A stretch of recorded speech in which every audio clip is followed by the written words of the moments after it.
Hello, welcome to Miniature Realms. My name's Stuart. Games Workshop have kindly given me some early access to the War of Settra's Fury Arcane Journal, so I'm going to give you a quick overview of what's in the book and let you know what I think of it.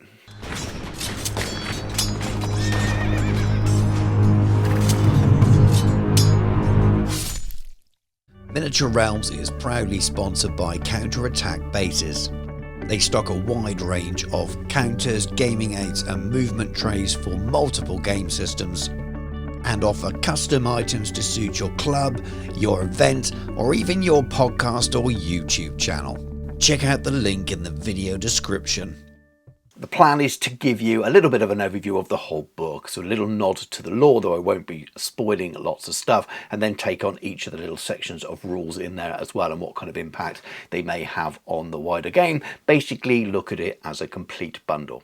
Now, this book is a continuation of what we saw with Dawn of the Storm Dragon. It's a campaign-based book with some rules in there as well. And I'm a really big fan of this. If we get a year or two of this now until the next edition, I will be very happy. It's a really great way of expanding the setting, expanding the universe of Warhammer, the old world, and making its own thing away from fantasy of old, because this is a new setting, a new time zone, a new time period. It's very easy to forget that sometimes when you're digging out your old armies and dusting them off and rebasing them. Now, the title and the cover will give you a really strong idea of the basis of this campaign, and we start in the year 2276, which is right back at the core of Warhammer the Old World, and Settra's vanguard, led by Prince Tolathor the Radiant, lands in the Black Peninsula, sacking towns and ruining castles along the way. And then we have the armies of the Hierophant Asherak advance through the Dragonback Mountains. The Elven Tower of Anrak is left in ruins,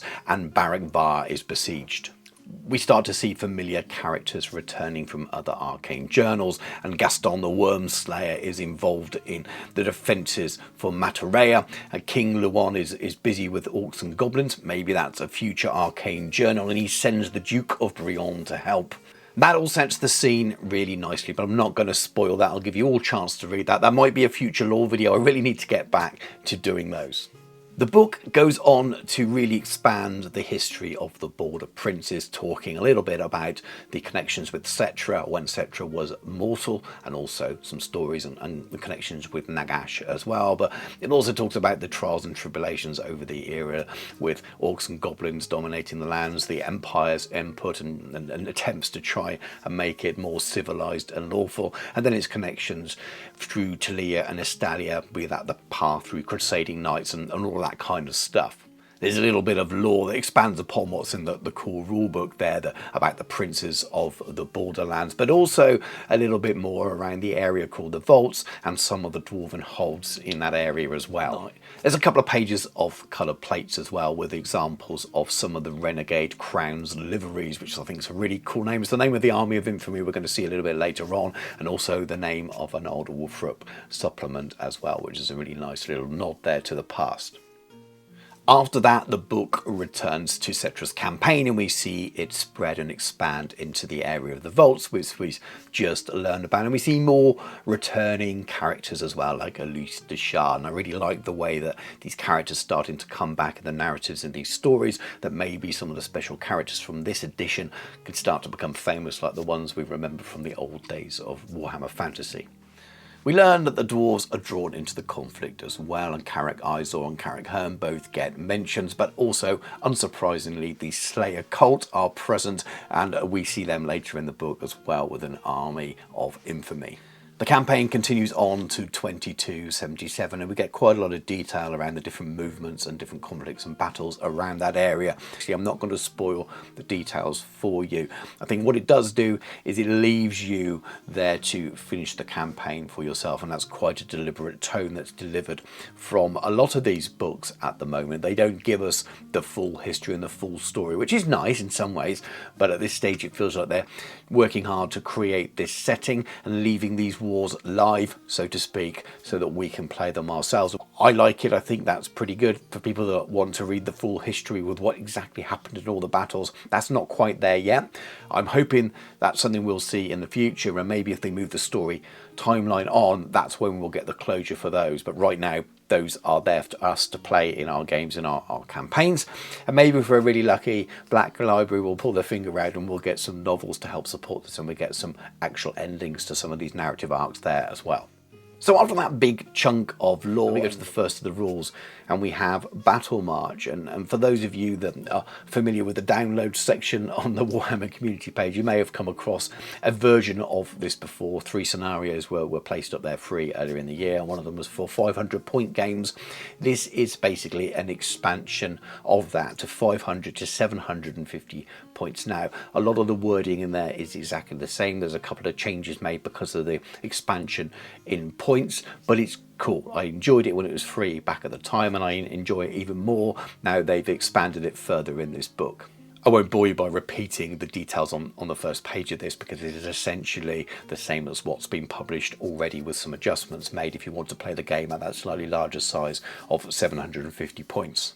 What it has done is essentially expand what was a 2-page document to a 4-page set of mini rules, and we have battlefield objectives now inspired and taken from the match play guide. The deployment maps are pitched battle, close encounter and opposed flanks, and there's a nice little table to roll them off, but essentially sized to fit on a 30 by 44 inch. The conditions are adjusted slightly as well, adding some rules around dead or fled and what is needed to control those battlefield objectives. But all in all, it's a really nice set of rules to play your Warhammer games a little bit smaller, which would be great for getting new players involved, and they're also really fun if you don't have a lot of time as well. I played lots of 500 point games with my son, and will continue to do so. They just seem to be the right amount of complexity for someone of a younger age, and I think it's great.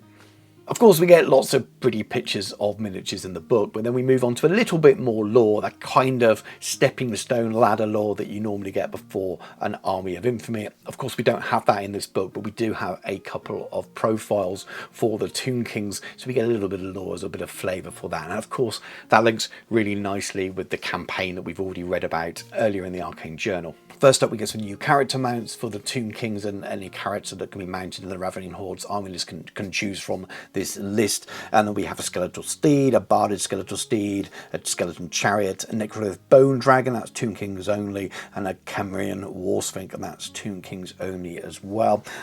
A royal herald may be mounted on a skeletal steed, a barded skeletal steed, or a skeleton chariot, and a high priest or mortuary priest may be mounted on a skeleton steed, a barded skeleton steed, and a necrolith bone dragon, and that's high priests only. And we get the profile for the new barded skeleton steed, which is 16 points, which is obviously slightly better than a normal skeleton steed, but we'll leave that there. There's more interesting things in this book.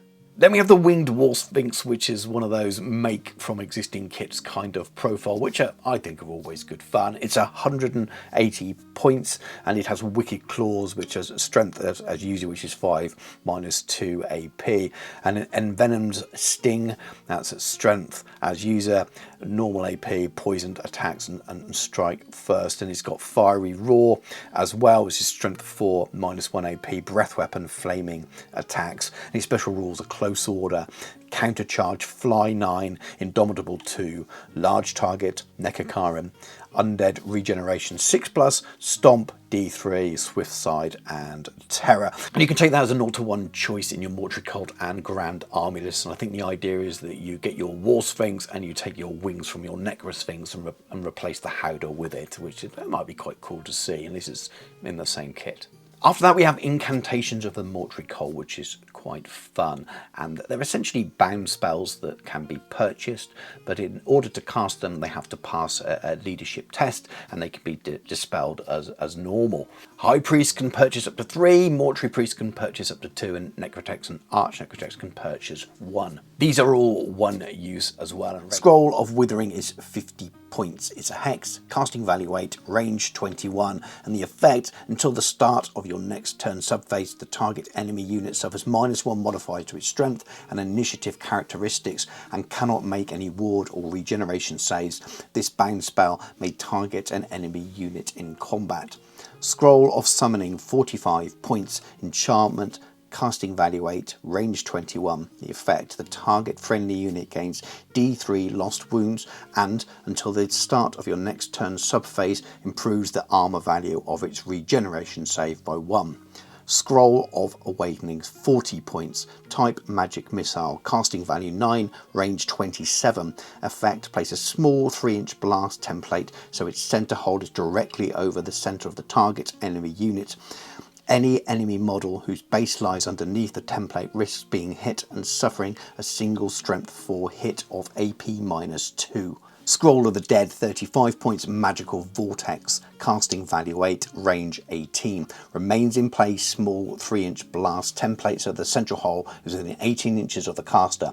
Whilst in play, the template is treated as difficult terrain. The template scatters d6 during every start turn subphase. Any unit, friend or foe, that moves through the template or that the template moves over suffers a single strength 4 hit with an AP of -2. This hit has the multiple wounds d3 special rule.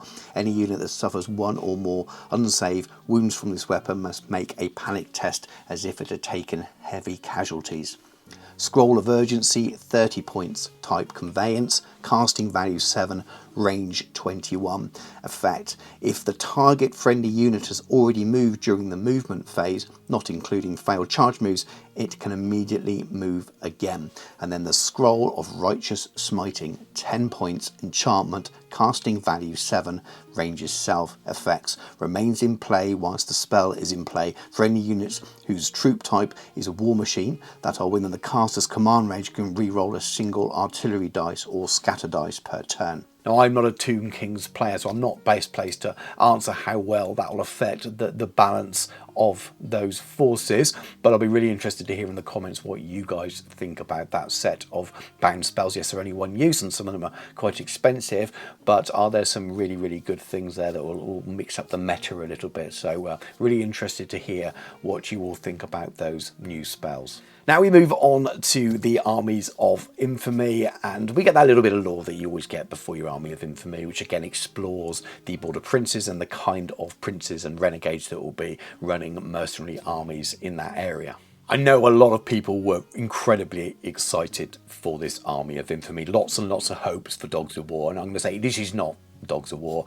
My little predictions video I did, I said I didn't think we were going to get much in the way of Dogs of War here as well. But you can get some of that flavour if you want to.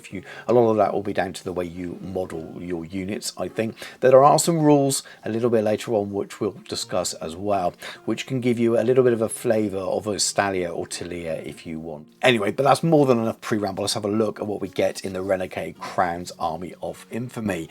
So the army composition list: characters 0 to 1 Renegade Prince per 1,000 points, Renegade Captains and Outcast Wizard. See page 42 of the Arcane Journal, Kingdom of Bretonnia. So you'll be picking things from different journals here. Core, at least 25% of your army's points value must be spent on 0 to 1 unit of veteran sellswords per 1,000 points, sellsword infantry, freeblade knights and hireling outriders, free company militia and empire archers. Of course, you'll be looking in the Forces of Fantasy for those profiles. Special, up to 33% of your army's points value may be spent on veteran freeblades, 0 to 2 Border Princes mortars per 1,000 points, which is pretty cool. Rare, up to 25% of your army's points value may be spent on Border Princes brigands. Again, that's from the Arcane Journal, Kingdom of Bretonnia.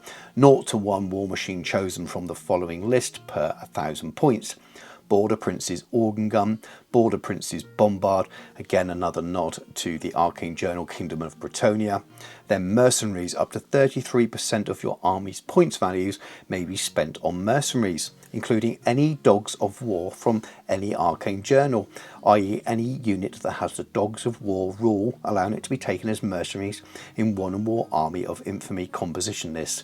Note that mercenary units are subject to the Misbehaving Mercenaries rules. A fun mix there of Empire-inspired units with a few Bretonnian ones thrown in. Obviously you can have a BSB made from one of your captains, and your magic items are taken from the common magic items list, so it doesn't have its own bespoke one. The Renegade Crowns Army of Infamy special rules is linked with another set of rules called Infamous Origins, which you give to your characters, and it builds narrative but also gives them rules to reflect that as well. So we'll discuss those first before we cover all of the Army of Infamy special rules themselves. The Might of Miragliano is 25 points, and it gives your character the Talian theme should you want to go down that route, and it gives them a +1 modifier to their leadership characteristic, and they gain Stubborn and the Talian Stoicism special rules. And should a character with this special rule join a unit prior to making their first break test of the game, i.e. while stubborn, that unit gains the Stubborn special rule. However, should the character leave the unit they have joined for any reason prior to making their first break test of the game, that unit immediately loses the Stubborn special rule. The Renegade Knight is also 25 points, and this is probably the way you represent your expelled and disgraced Bretonnians. And a model with the Renegade Knight Infamous Origin gains a +1 modifier to their weapon skill and strength characteristics, may purchase magic items from the Kingdom of Bretonnia magic item list in the Forces of Fantasy and Arcane Journal Kingdom of Bretonnia, and gains the Noble Disdain and Veteran special rules. And Noble Disdain, a model with this special rule whose troop type is cavalry, does not have to make a panic test when a friendly unit whose troop type is infantry is destroyed while within 6 inches of it, or when it has fled through by a friendly unit whose troop type is infantry. The Noble Outlaw is 20 points, whether that's a disgraced Empire Lord or someone claiming to be loads and loads of narrative ideas there. Anyway, those 20 points get you a +1 modifier to your ballistic skill and leadership characteristics, gains Hold the Line special rule, may purchase magic items from the Empire of Man magic items list in the Forces of Fantasy and Arcane Journal Empire of Man, may take the following: a handgun, a repeater handgun, repeater pistol, short bow, longbow, may take one of the following special rules: ambushers or scouts, and those are 10 points for those, and the weapons have their individual point values. The Wandering Diestro, also 20 points, gives you your Estalia theme. We've had our Talian theme. This is the Estalian theme should you wish to go down that route.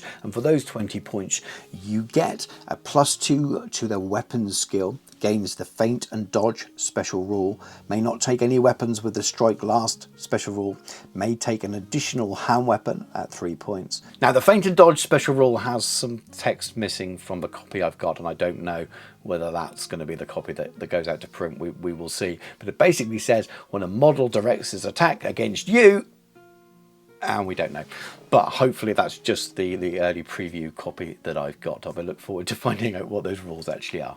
Now we've learnt about the infamous origins, let's look at all those special rules for the Renegade Crowns army of infamy.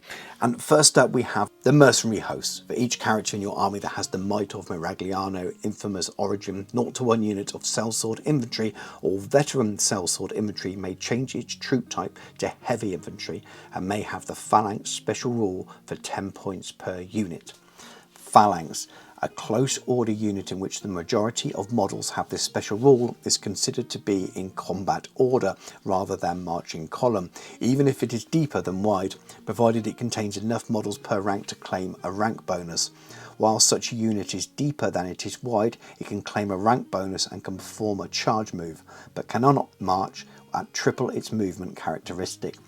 In addition, should such a unit be charged by an enemy unit with the first charge special rule, it does not become disrupted. If a unit with this special rule wishes to adopt a marching column and march its triple movement characteristic, it must be deeper than it is wide and contain fewer models for rank than it requires to claim the rank bonus. Outcast Knights. For each character in your army that has the Renegade Knight infamous origin, 0-1 unit of Freeblade Knights or veteran Freeblade Knights may have the Lance formation, and then see Forces of Fantasy for that, and the Noble Disdain special rules for 2 points per model. The Outlaw and Renegade. For each character in your army that has the Noble Outlaw infamous origin, 0-1 unit of Hireling Outriders may have the Ambushes special rule for 1 point per model. Wandering Duelists. For each character in your army that has the Wandering Diestro infamous origin, 0-1 unit of Border Prince's Brigands may have a +1 modifier to their weapon skill characteristic for 2 points per model. In addition, once per game, models within this unit may make enemy models that direct their attacks against them during the combat phase re-roll successful rolls to hit. There are a number of new profiles to go in that army of infamy, and a lot of them will be very familiar, or slight adjustments on those in the existing armies already out there. But let's start with the Renegade Lords. We have a Renegade Prince and a Renegade Captain. The Renegade Prince is 75 points, the Captain is 35 points. Renegade Prince is the same as an Empire General, but with one more pip of weapon skill, I believe, but with one less pip, or two less now after the FAQ of leadership. And then Renegade Captain looks the same apart from one lower pip of leadership, and he's 10 points less as well. They come with hand weapon and light armor, and they've got normal sort of a range of weapons there. I'm not going to list through them all, but you've got your great weapons, your halberd, lance, morning star, warbow, crossbow, pistols, a nice range of different things for you to model up, and whether you want a shooting lord or a fighting lord. And you've got heavy armor and full plate and things as well. And you can have the expected amount of magic items as well, 100 or 50 points respectively. Mount them on a barded warhorse as well, and you've got lots of modeling options here, whether you're using a mix of Empire and Bretonnian kits, maybe kits from other ranges as well. There's loads and loads of possibilities here, and for people that really like the theme and the modelling side of Warhammer the Old World, this army is going to have lots and lots of opportunities to really delve into it. Sellsword Infantry and Veteran Sellsword Infantry are essentially Empire State troops with 2 pips less on leadership as standard, or 1 pip less on each of the sergeants in those units, but obviously much cheaper. Only 4 points on model for your normal sellswords and 5 points for your veterans, and they have a range of different options for their weapons. They come with hand weapons and light armor, but they can have thrusting spears, halberds, great weapons, crossbows and handguns. The entire unit may take shields, replace light armor with heavy armor, and any unit may be upgraded to have your officer, your standing position as standard. Veteran sellswords can have a magic standard up to 50 points, can purchase full plate armor as well, and drilled, so you could represent these with great swords, I suppose, and really have that veteran style unit. Or something I've got on my painting desk waiting to be done would be my Manan's Blade, and that maybe will be a cool way of representing that unit in modern games of Warhammer the Old World as well. So lots of possibilities there to add lots of theme, but these guys are clearly not as well led, hence all the reductions in the leadership. It recommends in the book using the Empire State troops and militia troops and kit bashing and things, as you can imagine. I was just thinking beyond those ideas on what you may be able to do, but I'm sure we're going to see some really cool themed forces out there. Then we have Free Blade Knights, and these are your mounted knights, and are very much like Empire Knights and Empire Inner Circle Knights. So that theme of sort of slightly evolved or slightly changed versions of those profiles is coming up. They are cheaper, however. So your Free Blade Knight is much like your Empire Knight. The difference is they don't have the barded warhorse as far as I can tell, but they are definitely cheaper. But other than that, the stat line looks the same.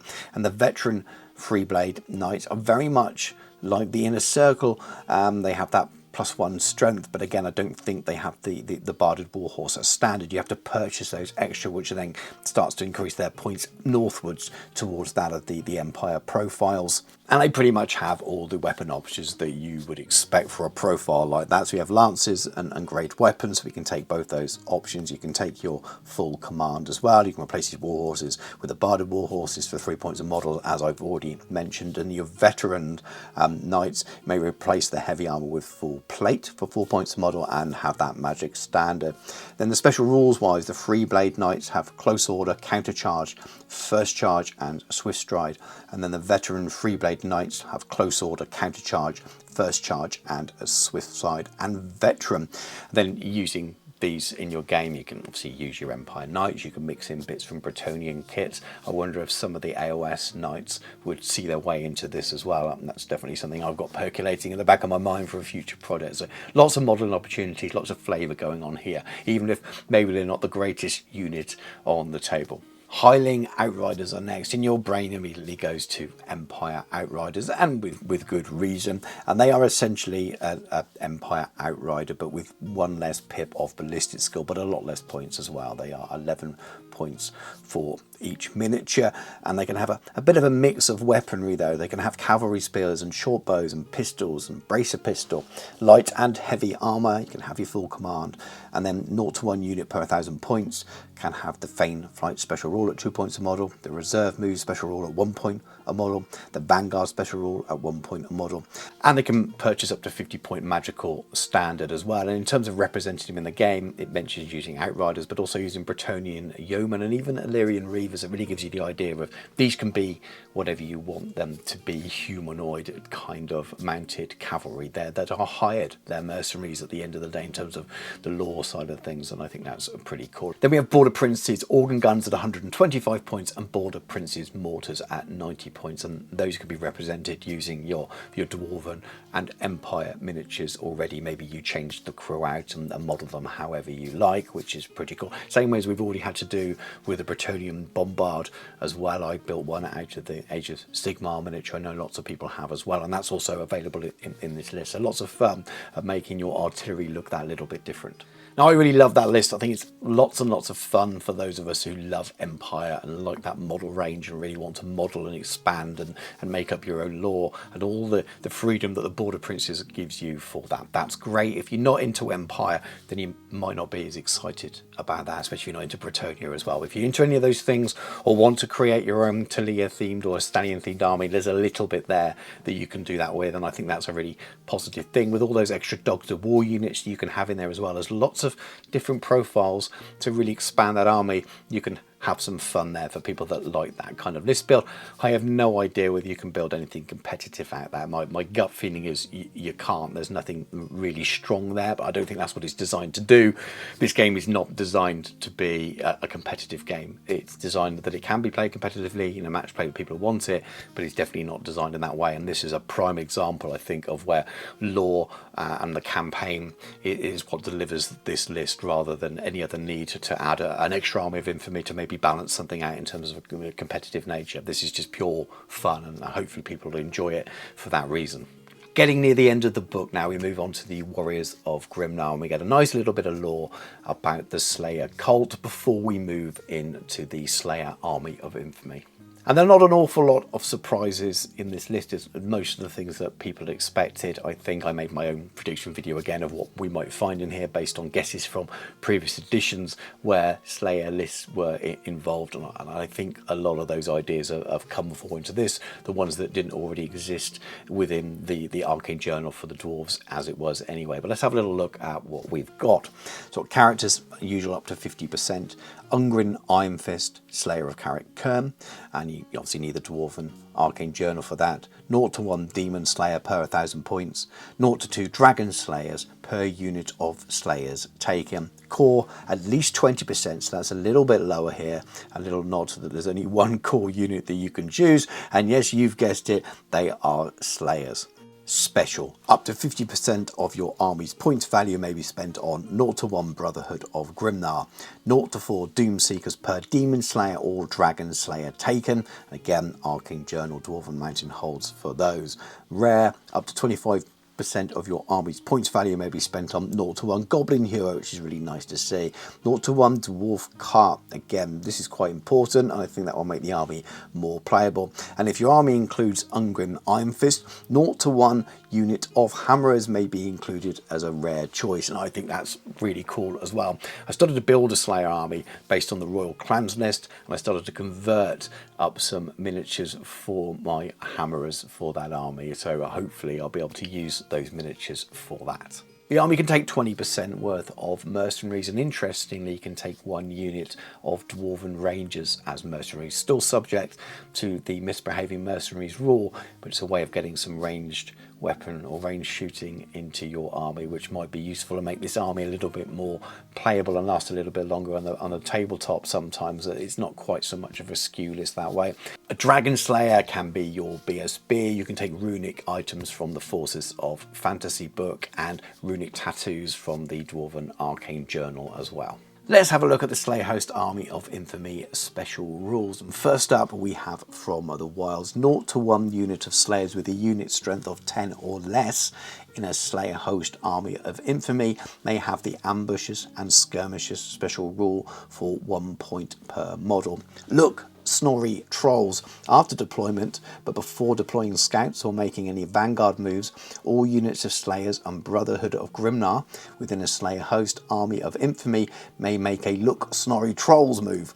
A unit making a Look Snorri Trolls move D3+1 as described in the basic movement rules. It may maneuver normally but cannot march. Roll separately for each eligible unit. Now they're pretty slow, and that could potentially help speed them up a little bit, and we've got a dwarf cart in that list as well. Just ways of adding some manoeuvrability to an army that needs to get into combat before it gets shot to bits. Next up, it's Troll Hunters. 0 to 1 character per 1,000 points in a Slayer host army of infamy, not including Ungrim Iron Fist, may have the Scout special rule for 10 points per model. And then Wards of Grimnar. Any unit in a Slayer host army of infamy that includes a standard bearer may purchase Wards of Grimnar for 1 point per model. A unit with Wards of Grimnar has a 6+ ward save against any wounds suffered during the shooting phase that were caught by a non-magical enemy attack. And finally, Worst Among Equals. If your army includes Ungrim Iron Fist, he must be your general. If not, you must nominate a Demon Slayer or a Dragon Slayer to act as your general, even though the loner special rule would normally prevent this. However, to reflect that Slayers make poor leaders, a Dragon Slayer or Demon Slayer that is the general of a Slayer host does not have the Inspiring Presence special rule. And the final page in the book is taken up by the only profile we need for the Slayer army of infamy, and that is the Brotherhood of Grimnar. Now these are returning in many ways from previous editions, and one of the predictions that many people had for them to return. They are essentially beefed up Slayers, elite version of Slayers. Standard Shrine Guards have 1 pip more of weapon skill and 1 pip more of initiative, but they are 18 points a pop, and they have Shrine Keepers as well, which again increase that weapon skill even further and have an extra wound. They come with hand weapons as standard, but you can buy additional weapons and great weapons just the way you would normally do with a Slayer. You can have your full command, and then your Shrine Keeper may purchase a single runic tattoo, and that the price depending on what they are, and then the weapon rooms up to the total value of 50 points and talismanic rooms up to the value of 50 points. Special rules: Blessings of Grimnar, Shrine Keeper only, Close Order, Death Blow, Gromnel weapons, Hatred Orc and Goblins, immune to psychology, Loner, Magic Resistance -2, Motley Crew, Resolve, Slayer and Unbreakable. Blessings of Grimnar model with this special rule may be nominated to attempt a wizardly dispel as if it was a wizard. However, unlike regular wizards, a Shrine Keeper does not have a level of wizardry to determine their dispel range or modified dispel rolls. Instead, a Shrine Keeper has a dispel range of 21 and may apply a +1 modifier to their dispel rolls. And the final one, Slayer. When this model makes a roll to wound, a roll of a 4+ is always a success regardless of the target's toughness.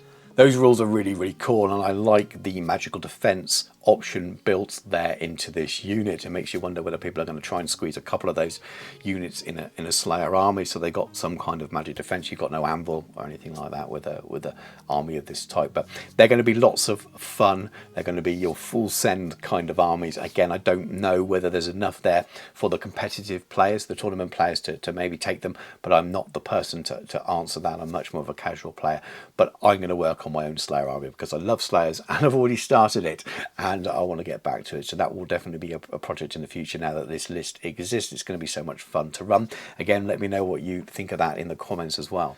That's it. That's your Arcane Journal, and it really depends on what you like in Warhammer. For me, that was one of my favourite books because I love dwarves and I love Empire and I love the Border Princes and all the things that go around that. It won't be for everyone. If you're a fan of different armies of elves or something, it might not interest you as much. But even aside from that, I think there's a lot in this book. There's an expansion on the lore. We know more about what's going on in this time period now. We've learned, as I've already said, about what's going on in the north with the threat from chaos and how big that could potentially be, especially now as Cathay have had to come over and help. And we also know now about the threat in the south from Settra. We know that the Leon Orc Slayer is busy fighting so many orcs that he couldn't go and deal with this threat with Settra as well. So maybe that's a future Arcane Journal. That would be great if that was the next one. That might even be my guess. I genuinely don't know, but that might be the guess is the best way to expand it and do something for the orcs as well. From a narrative point of view, I'm really pleased. I think it's expanding well. I think the Armies of Infamy are great, really thematic and really, really fun. The Tomb King extras as well, they could be quite good, and I imagine a lot of the rules chatter will be around those incantations rather. So I think there's lots of really, really fun things in this book for many different people. And then you've got your small games model in there as well, your way of playing 500 to 750 point games. Loads of different stuff for different people. I hope Arcane Journals stay like this. That's what I like to see. A little bit for different people, different units, and the more armies you can cover in some ways, the more people are going to make happy. So that's good. But I'll be really interested to hear what you think in the comments below. So please put in the comments what you think of this book, what you're most excited about it, what don't you like about it, and what you're hoping for in the future. Well, thank you very much for watching. I hope you enjoyed that. I love getting early access and reading all of that and sharing my thoughts with you. I'm sure there's been reviews already online from leaked stuff that there normally is, and hopefully my review brings a different approach to it, looking at the whole book. But anyway, I hope you enjoyed listening to me ramble on. If you have, please do consider supporting me on Patreon. There's a link in the video description below. But even if you can't do that, just subscribe to the channel, like the video, drop a comment below. It really, really helps. Please check out the channel sponsor, Counterattack Bases. They do loads and loads of game aids for Warhammer the Old World. But thank you very much for watching. Take care, and I'll catch you soon.